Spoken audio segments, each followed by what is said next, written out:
Um, for those of you who are new, the over the 25 years of its existence, IWN has produced anthologies, and we have done 7 so far. And we had a committee that got together a few weeks ago to discuss plans for an 8th anthology. And that's what I'm going to talk about with you all for the next few minutes. So it's actually our 25th anniversary, and it seems like we just did our 20th anniversary, and that was Reflections in 20, I gotta do my math. 25 years ago, so 2019. 1999. 2019 was that's when we started. Yeah. But this was Reflections, and we published it right after Hurricane Matthew. And so there's a lot of stories and points and things that were in here about Matthew. And then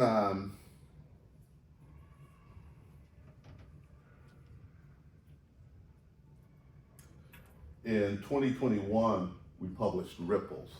That's our most recent anthology. It was 232 pages with copy, pre-copy, and post-copy. And I have copies here, and they are available for sale, $5, because you'll see that I'm going to strongly recommend that if you plan to submit to this anthology, you want to make sure you read one of our past anthologies to see what it is that we're looking for. The mission. The purpose is for each contributor to go through the full writing publishing experience, from idea germination to writing, editing, and revising, all the way to marketing and selling. Being able to work with an editor's suggestion is a realistic part of the writing process. And if you think that you can write something and make it publishable without having someone work with you, you're fooling yourself. I had a columnist at the Atlanta Journal-Constitution that I used to tell all the time, even Michael Jordan needed a coach. Okay? And that's what part of this process will be. You want your piece to be the best that it can be, and we want the anthology to be a high-quality product we can be proud to publish. And the whole idea behind the anthology, as I understand it from the beginning, was to give members a chance to see their work in print. And that is what we still want to accomplish in 2024. So we have an editorial board. I am the lead editor. I think this is this will be my 3rd anthology that I was lead editor on. That means I set the deadlines, I design the process. I will also edit some of the submissions, but I also work with the production. And this year I hope to have someone working with us who I can train how to do this, so that someone else can take it over. And it is a good experience. It is a very good experience. And as I call your name from the other members of the editorial board, please raise your hand. Susan Riley, I think this is Susan's 3rd or 4th anthology. Iagwa Cohen, this is her 1st anthology with us, but she has experience doing things like this other places. And we need an alternate. That's one of our needs, because if something happens to one of us gets sick, or we have family issues or whatever, it would be great to have someone who can step in and help. So I will be asking for volunteers for that. And I should have said, we divide the anthology into prose and poetry. So we have different sets of editors. So for poetry, Denise Spencer, this will be her 2nd anthology. L.A. Winkle, who is not here, will also be one of the editors. And then again, we need an alternate. And again, that means you're on call to jump in if we need you. Okay? We also need a manuscript manager, and I'll talk about that a little bit more. It's an important job, but it's an important job in the early part of the process. After a certain point, you drop off, and you really aren't working in the process anymore. Photography manager, Edra. Is she here? Edra Stevens? Okay. And that person really is, because if you see, when you see the anthology, you'll see we have photos. And they're local photos from local photographers. This cover is from a local photographer. And so Edra will, this is the first time we had a photography manager. In the past, I've done that. And this is the first time we'll have somebody taking that job on. And I'm looking forward to working with Edra on that. Copy editors, Sharon Seifel. Sharon, this is your second? My third. This will be her third time as a copy editor. And then Gloria Krolak is there. She will also be a copy editor. She's volunteering this first time. And what the copy editor is, real quick to explain, difference between a copy editor and a proofreader. No, let's hold on, because I'm going to go over job descriptions. I'll explain that then. And then we have proofreaders. Barry Dixon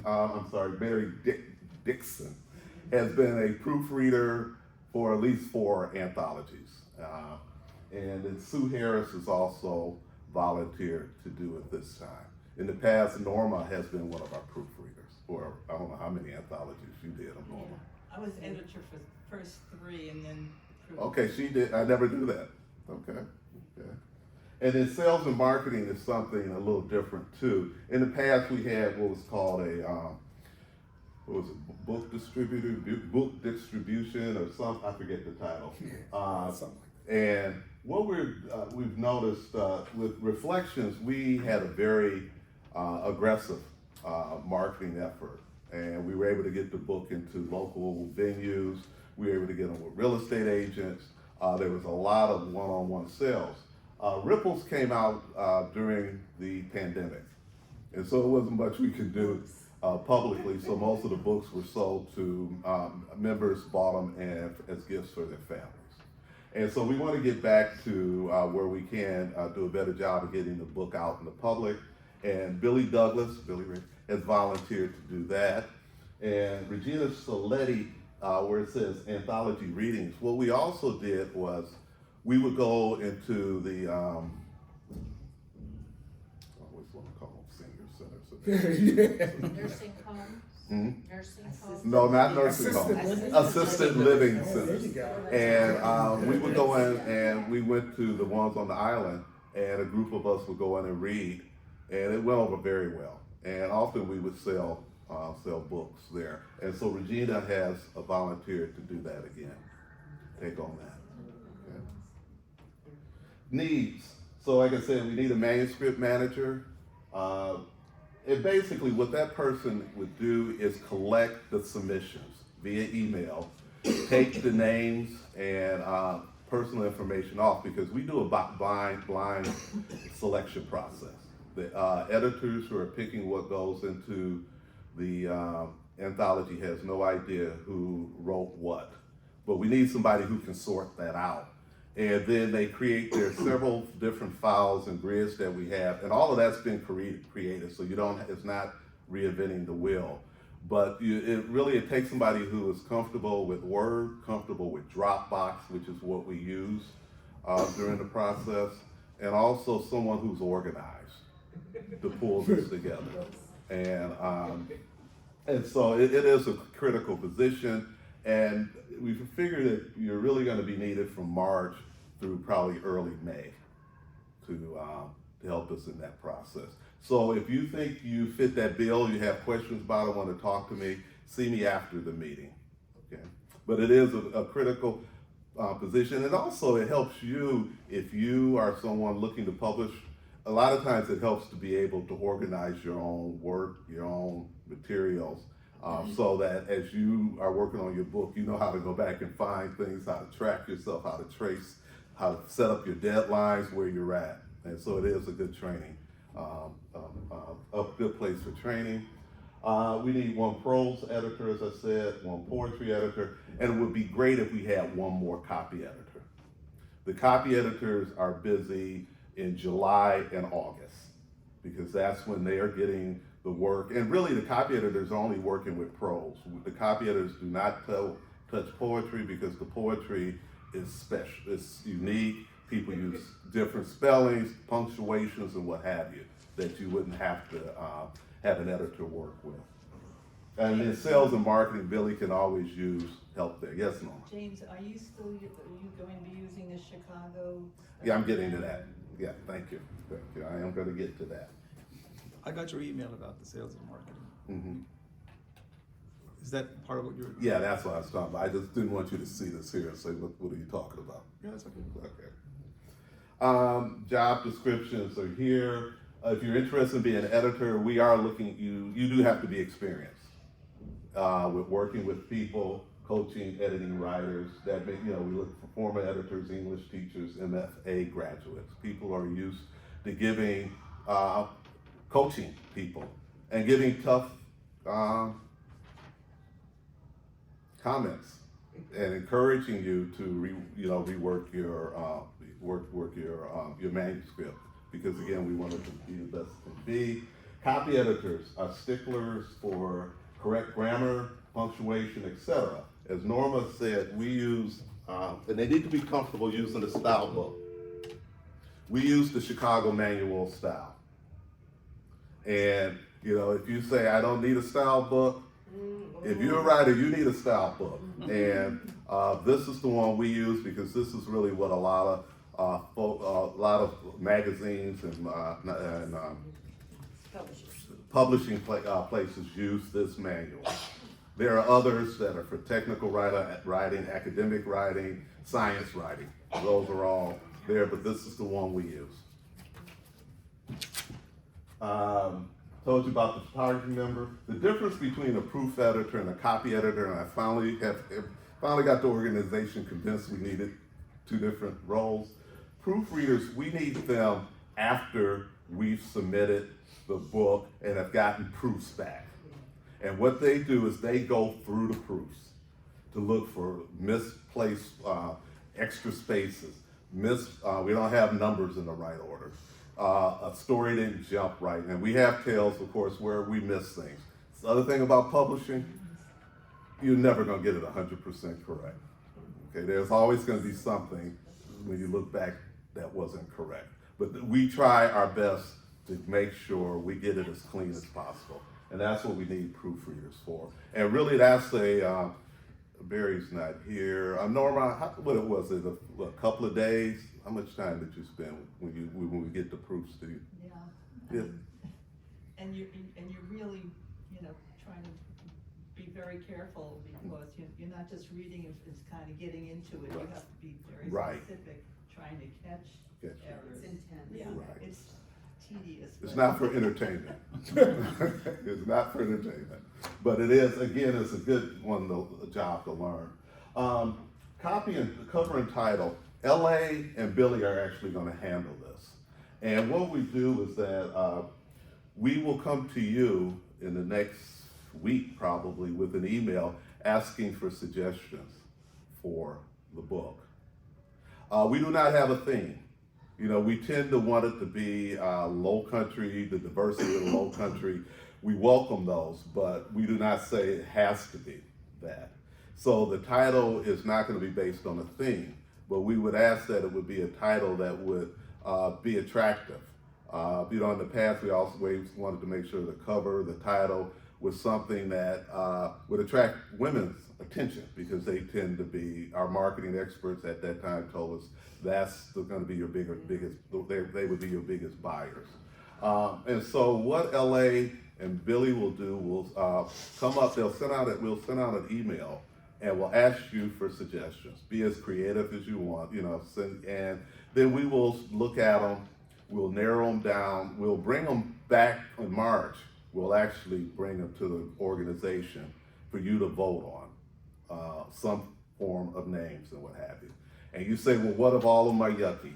Well, then it'll go back to the editorial board, and the editorial board make the decision based on that.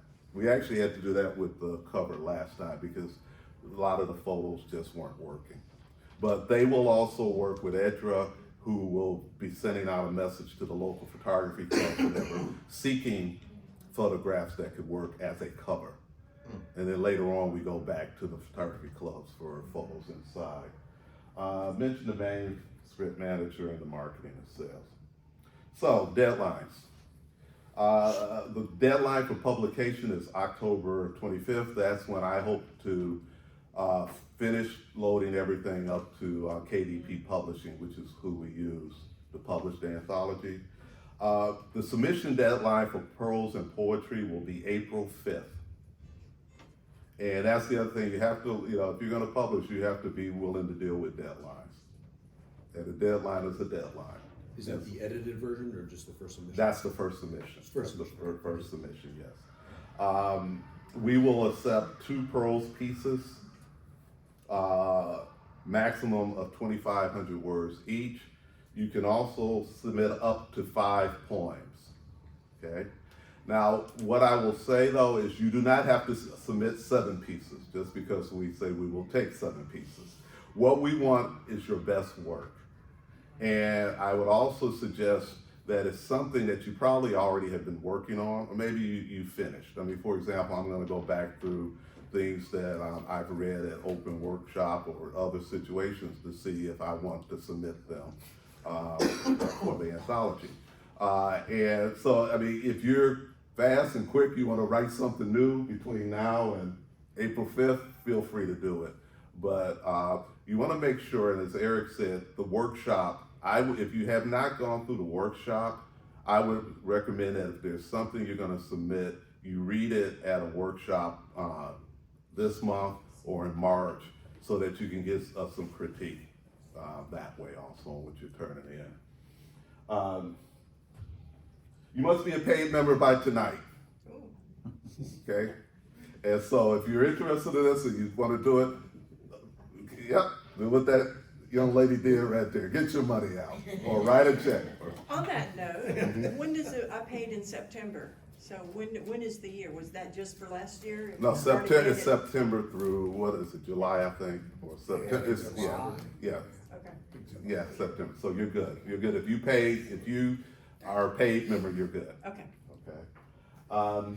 We want original, that means it's your work, unpublished, and that includes, you cannot be on a blog or have been on a website, it's unpublished.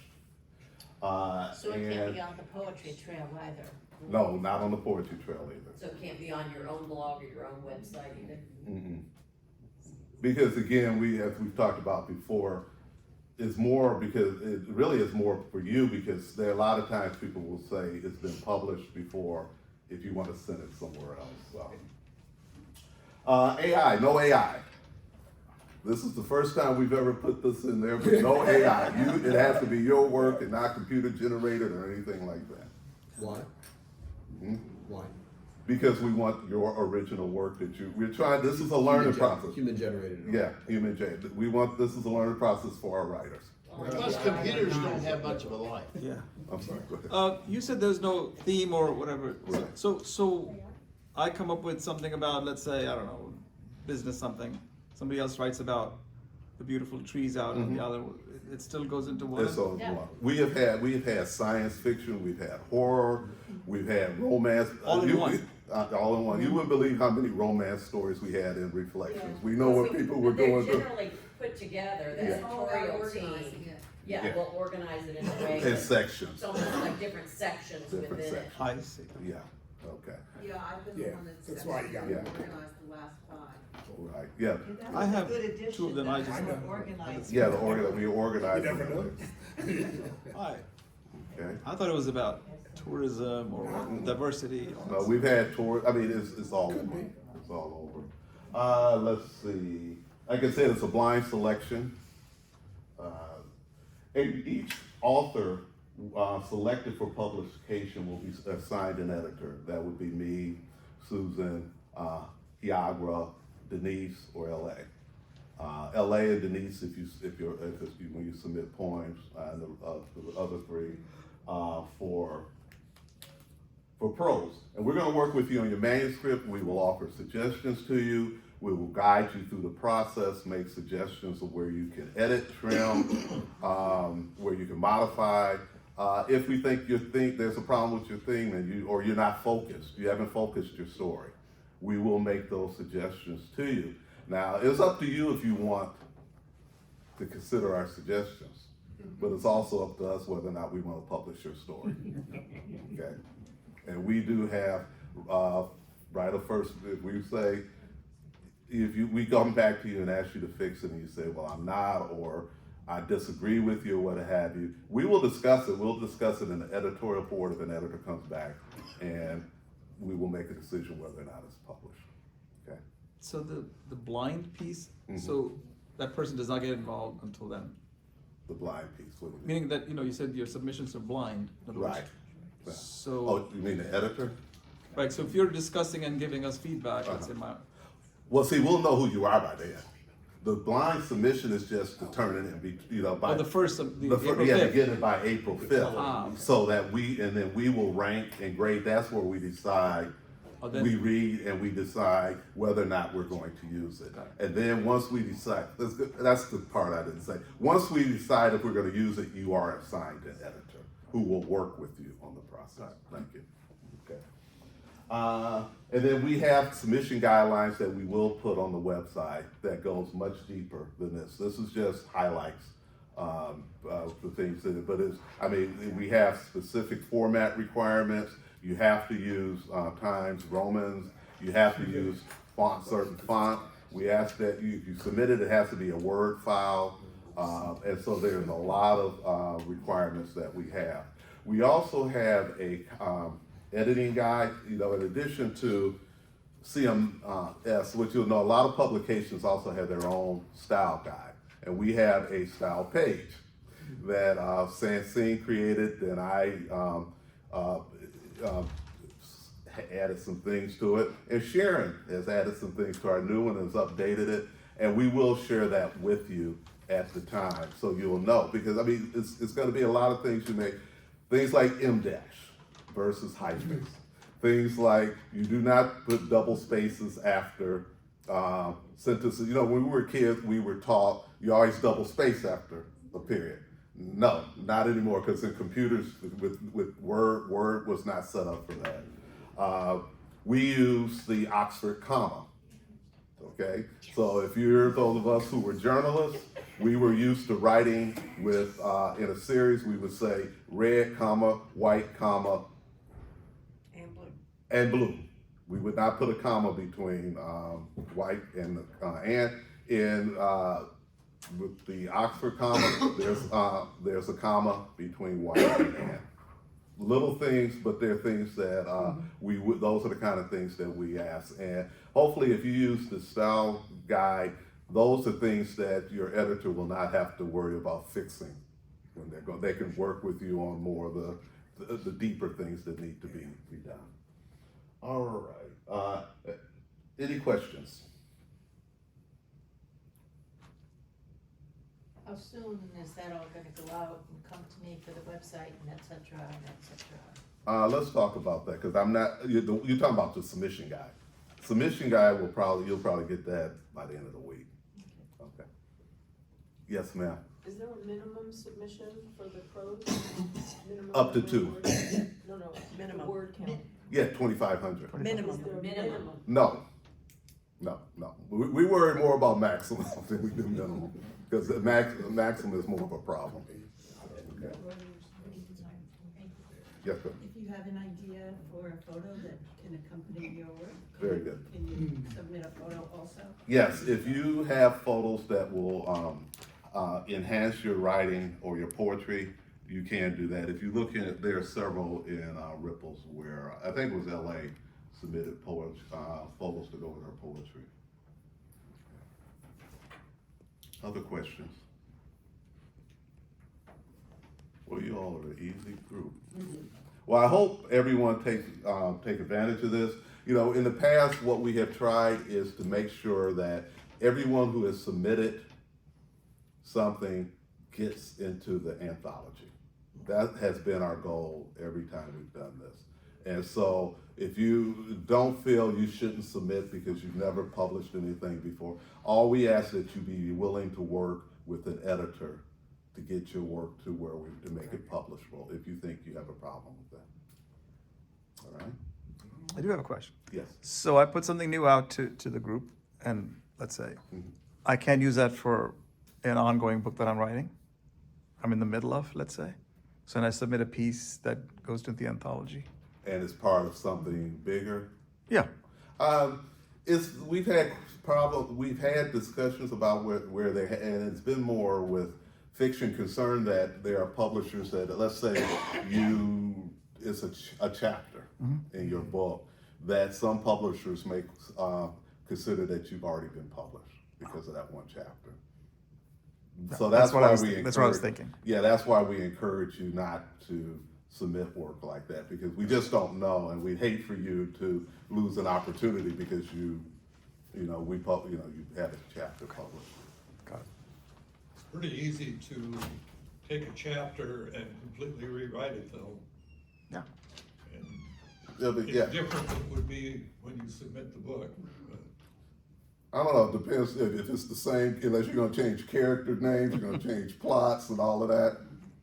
You can use that time to write something else, is what I would say. I agree.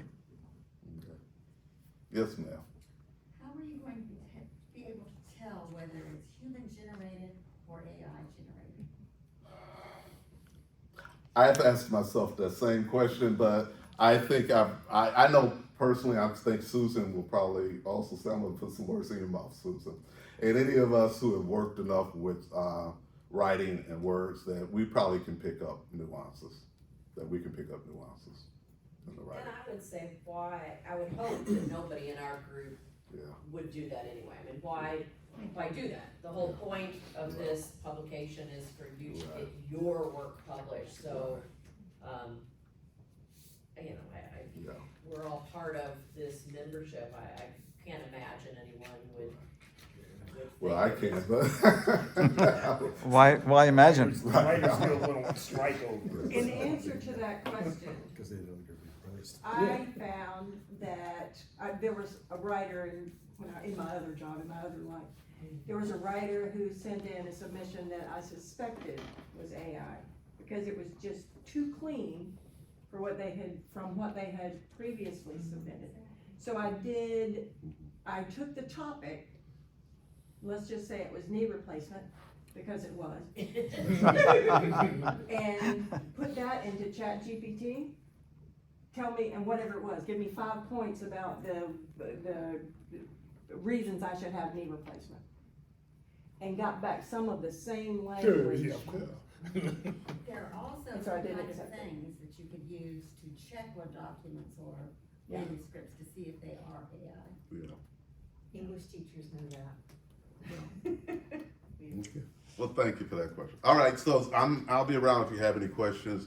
If not, and also my email is on the, with the information I'll give Eric to put, or Edwina to put in the minutes, you'll have that. But the first thing is look for the email asking for ideas for titles. Gotcha. Right? Thank you.